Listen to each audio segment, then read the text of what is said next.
ottimo tempo che l'ha piazzata al vertice 1.40.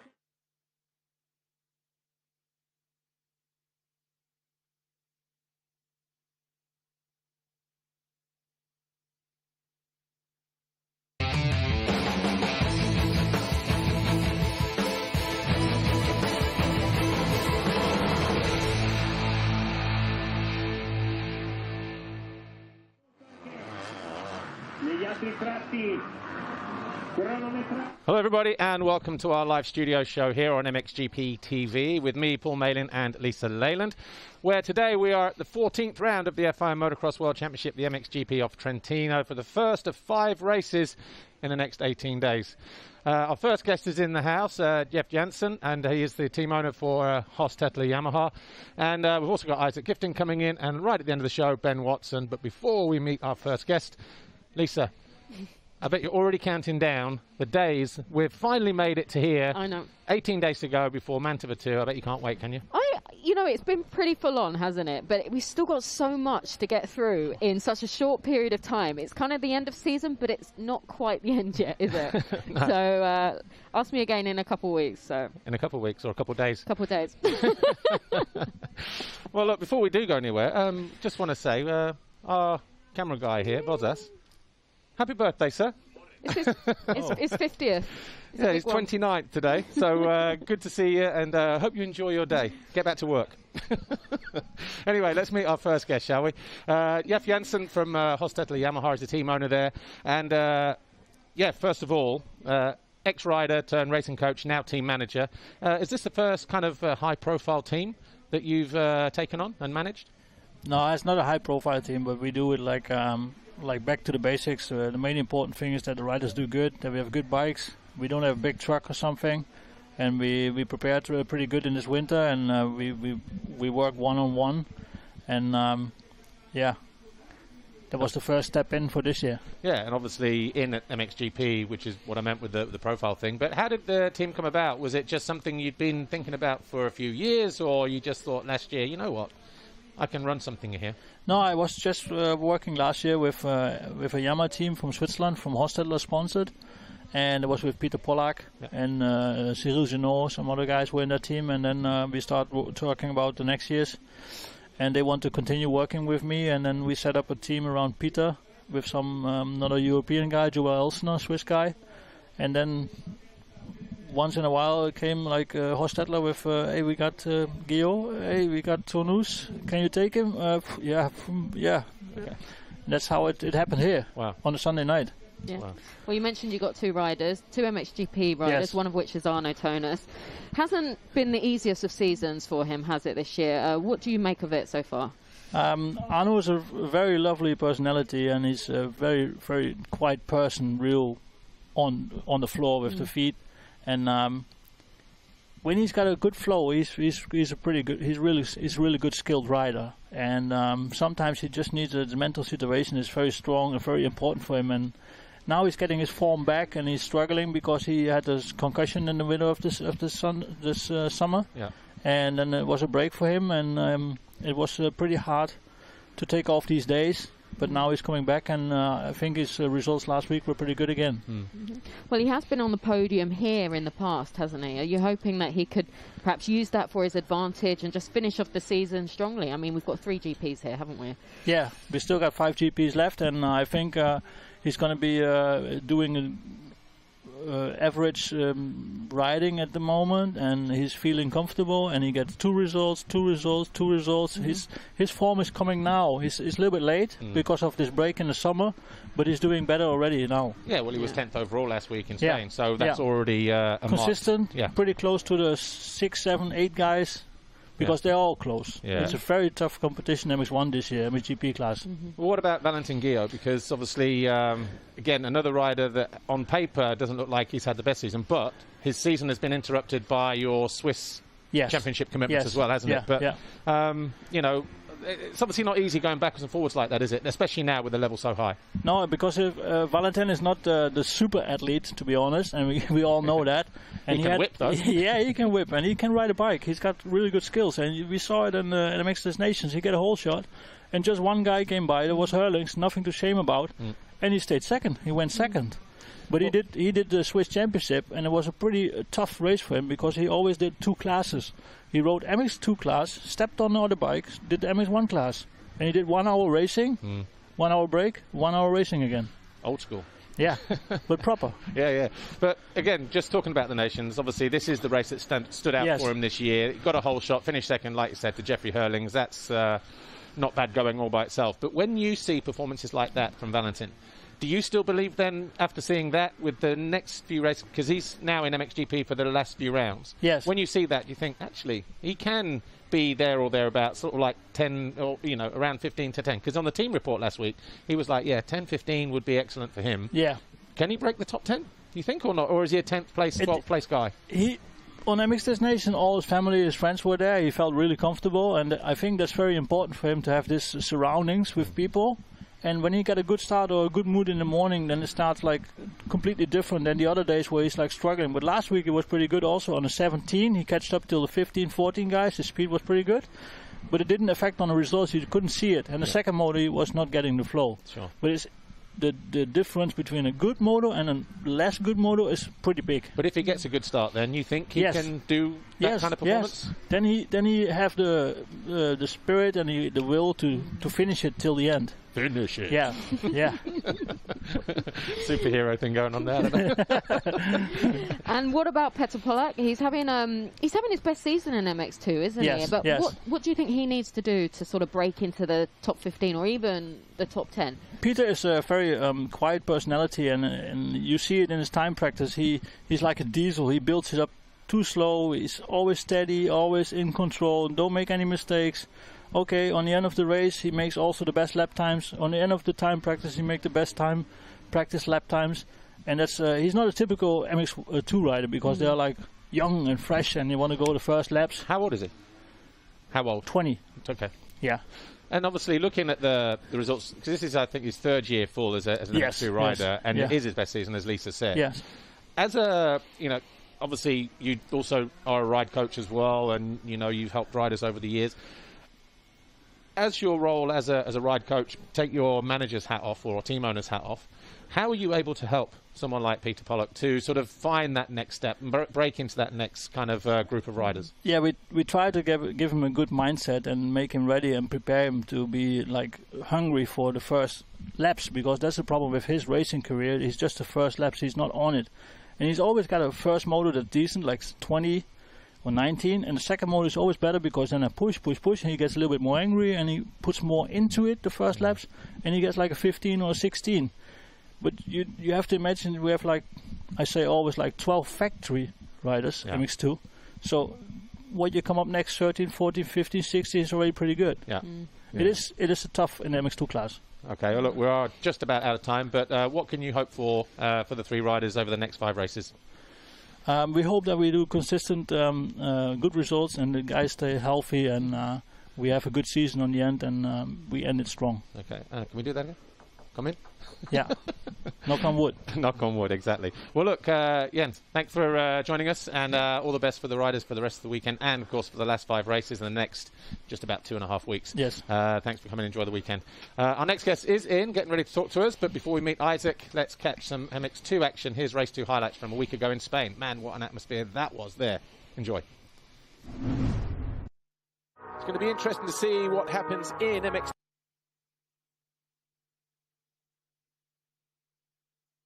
It's going to be interesting to see what happens in MX2 Race 2 at this Into Xanadu Arroyo Molinos circuit.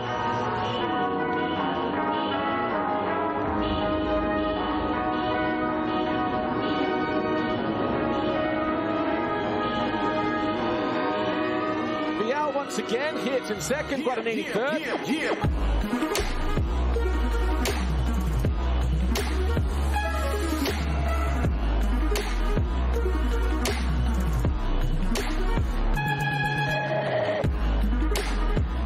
Renault ran the outside of the Italian to move into third.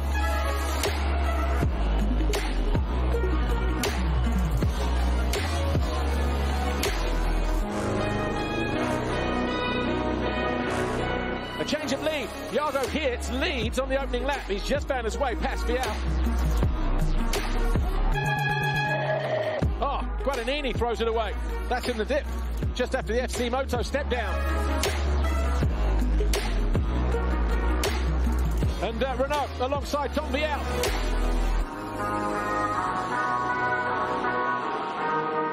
And for the first time, Maxime Renault, the championship leader, heads the defending champion.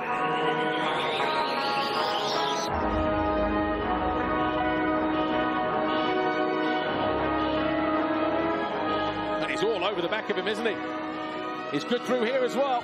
And he used this line to pass Vial and is alongside his teammate to take over the lead. And on lap 13, Renault is your new leader. And that will be the Grand Prix victory as it stands at the moment.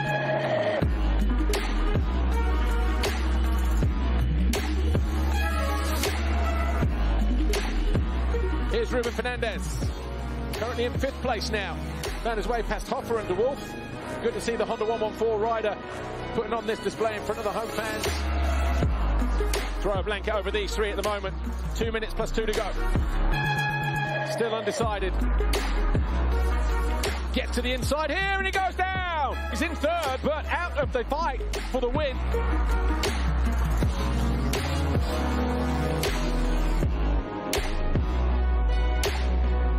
Renault will win the race. And he wins the Spanish Grand Prix. In that first moto, I took a good start, but Tom was fast and I couldn't really find any place to pass, you know, so I just sat there and satisfied myself. In second moto, I could find one good line just before the race. I passed both Tom and Iago on this one, so I'm really happy. For the 4th time this year, Maxime Renault on the top step of the podium. He does it in Spain with a 2nd and a 1st, edging out Tom Vial and Jed Beaton. Overall in the championship, Maxime Renault now 108 points clear of his closest rival, Iago Kietz.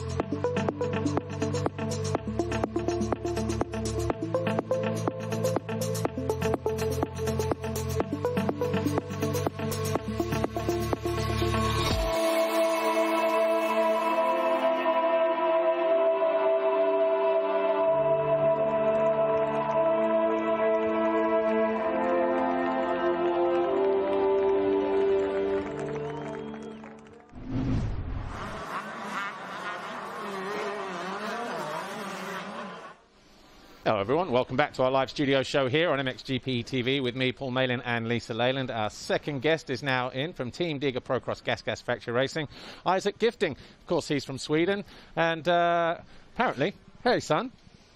Thank you. Hello. Hello, exactly. Apparently that's hello in Swedish. Yeah.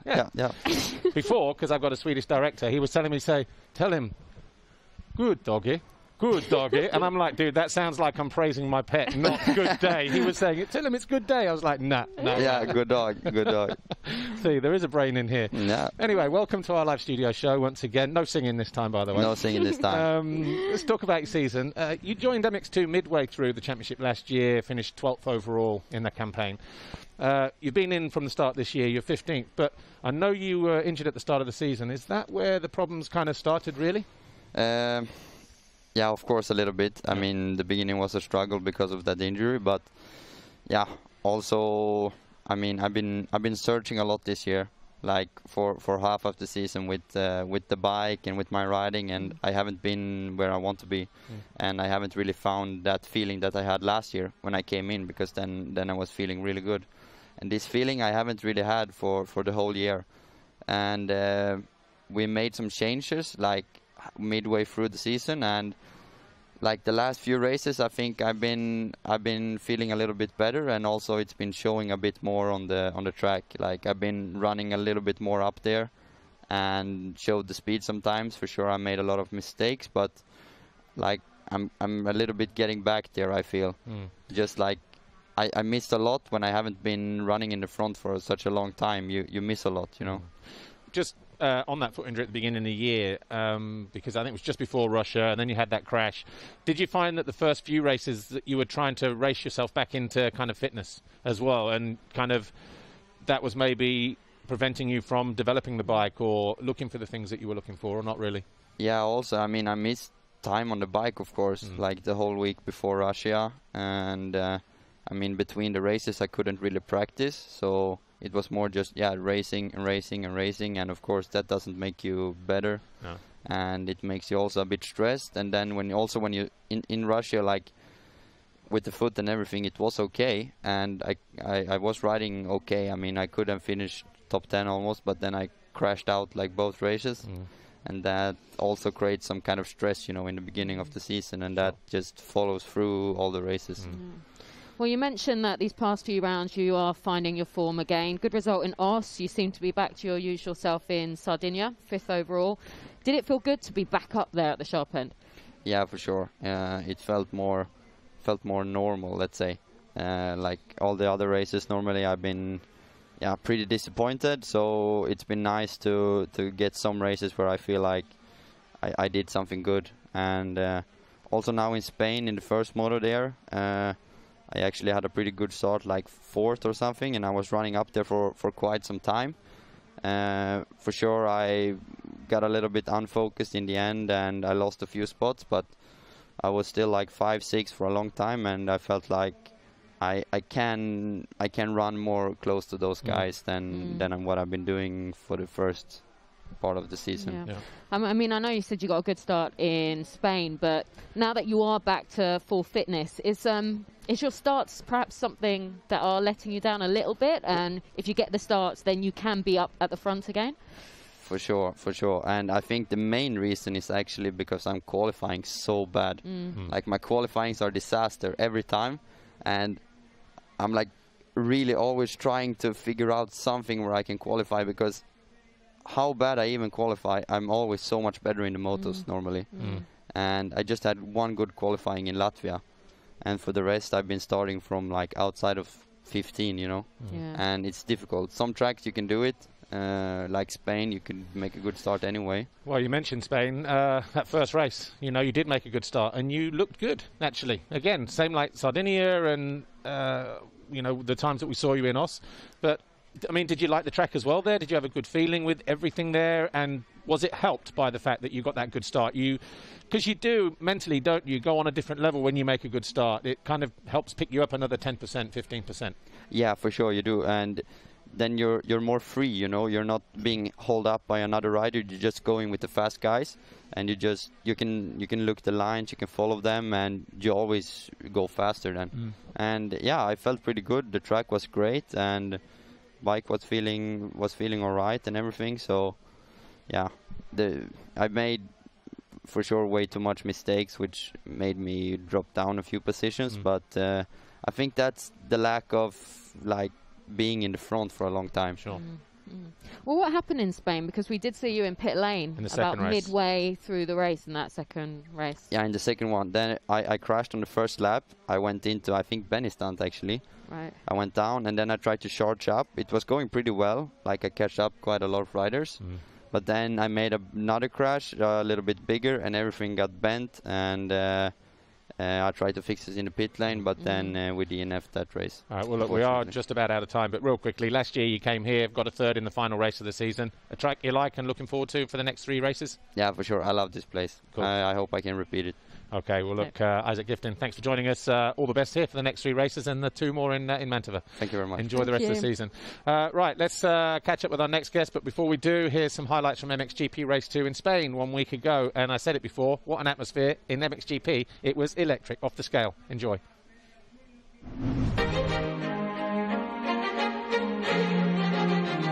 By Racing, 15-second board is up for the final time today.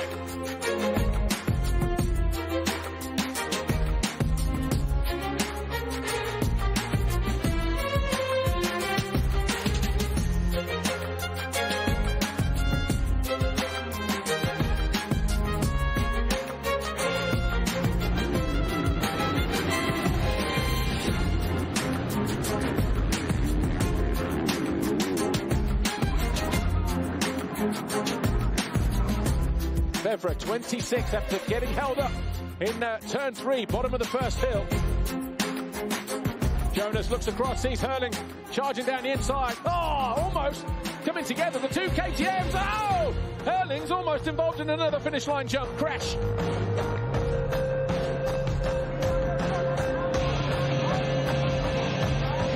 Kaiser takes over Well, but actually, Herlings takes over second.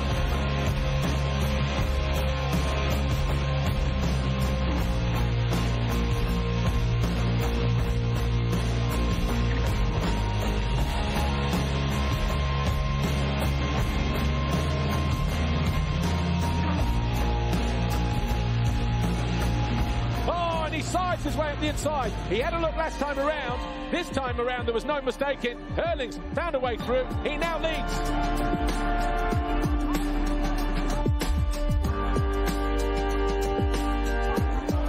Once again, how much can Prado take of this? Says Geiser up the inside. Controls the line beautifully. Takes over second.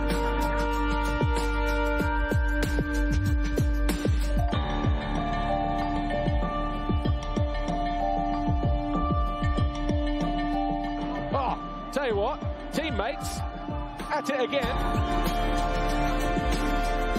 Wow, here we go.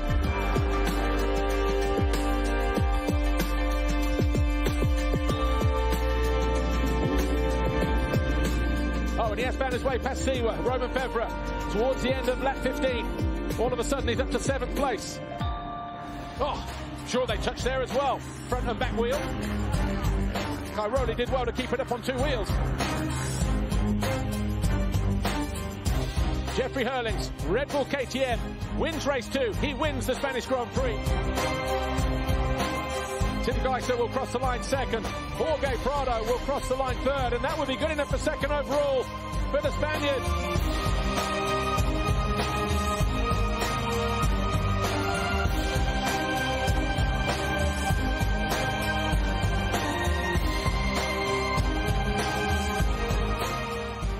It's crazy, you know. First moto I had a good jump, but then I got outrun.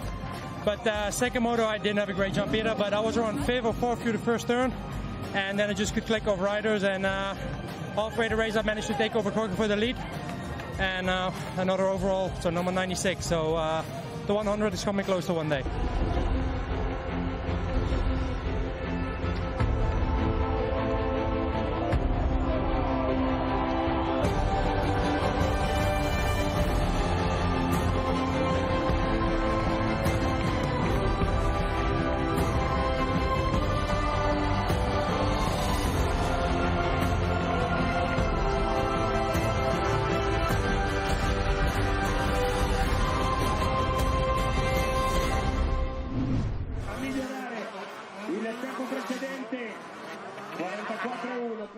You're right there. Big cough, big deep breath. I was clearing my throat. I was getting ready to go live. I know. I think everyone else heard you as well. Sorry. Anyway, hello everyone. Welcome back to our live studio show here. We're at the MXGP of Trentino in Italy for the first of 3 of this triple header. Ben Watson, Monster Energy Yamaha Factory MXGP is with us. And Ben, good to see you again.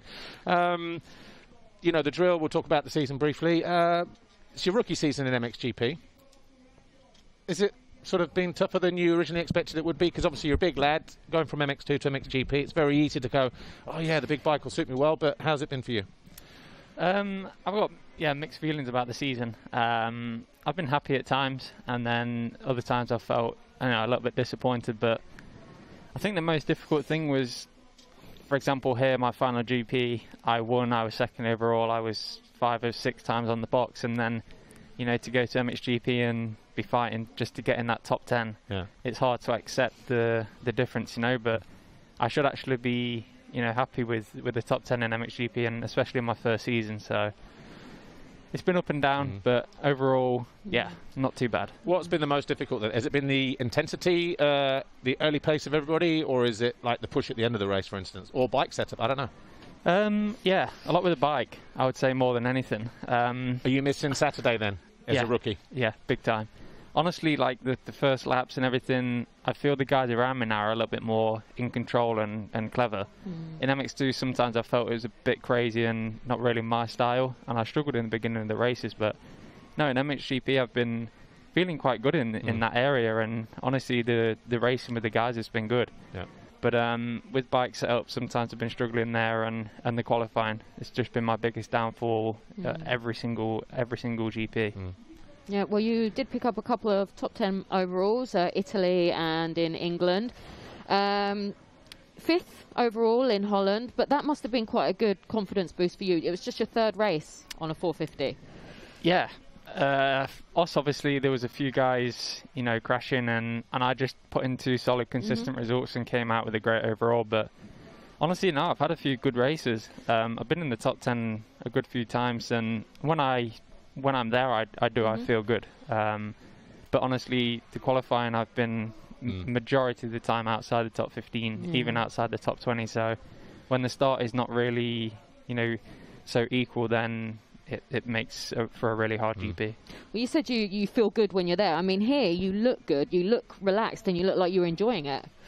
Yeah, no, definitely. When I'm around these guys, like I do, it feels better. It's way more enjoyable when you're with, you know, the top names. And does it lift you up? Yeah, and you just get in the flow and you just go. You enjoy it so much more, even if there's more pressure in that, you know, range, and the guys around you, you're fighting with people with 10 world titles. It's crazy. Moving on to Sardinia, 6th overall. Was that a case of perhaps just being a bit more comfortable, more familiar with the sort of softer terrain there?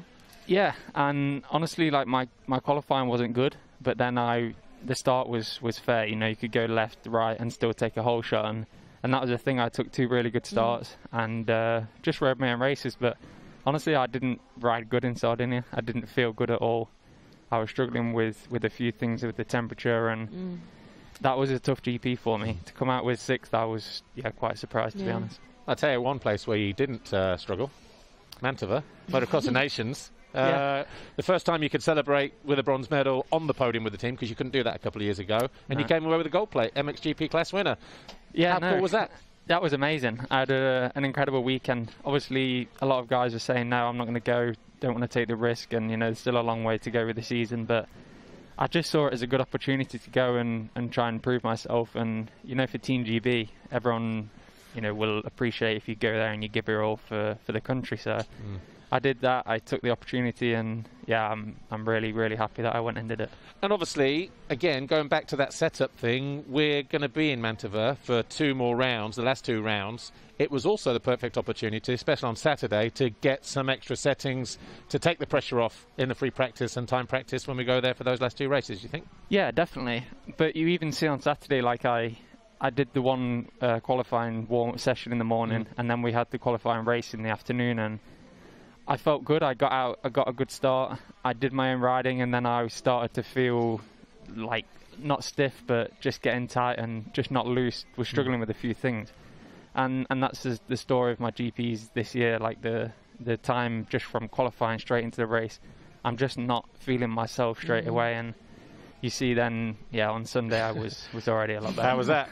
No one knew. No one knew you had the gold plate, even you. I didn't know myself. No, and then when they passed me, I was like, yeah, wow, that's cool. Has that been nailed to the wall yet? No, I've got everything at home, but I'll definitely save that one. All right, well, look, more from Ben in just a moment, but let's just give you another reminder of MXGP TV and how you can watch it and all the rest of it. Obviously, we had a new platform this year, new era, new everything, new look and everything else. Really easy to navigate. And joining us live on the bill this weekend, we have the final round of women's. We've got round 6 of the 125 European Championship presented by FMF Racing as well. And so, and if you are watching live on the studio show here, you know that you can watch live or on demand, so if you miss the racing tomorrow, you can always play catch-up. So enjoy if you haven't got it, and I'm sure there are plenty of deals to be had this time of year. Don't tell anybody I told you so, though. But Ben, back to you. Lisa. Ben, I mean, I know you mentioned it earlier. Last year here, final race of the year and your MX2 career. Yeah. Finished it off, rounded it off with a massive win.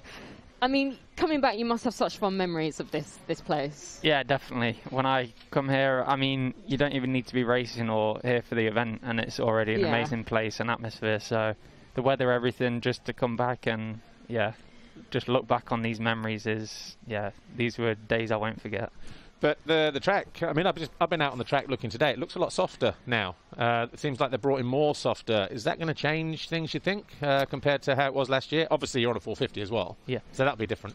I don't think so. I mean, always underneath the track's hard. It's you see it gets very square edge bumps and pretty slippery, but it's always been the same, pretty loose when they rip it. And if they get a lot of water, it does get pretty technical and some good ruts. So I think if they've added more soil or some more dirt, it'll only get more technical, so they'll be good. Okay, just real quick before we go, goal for the last 5 races?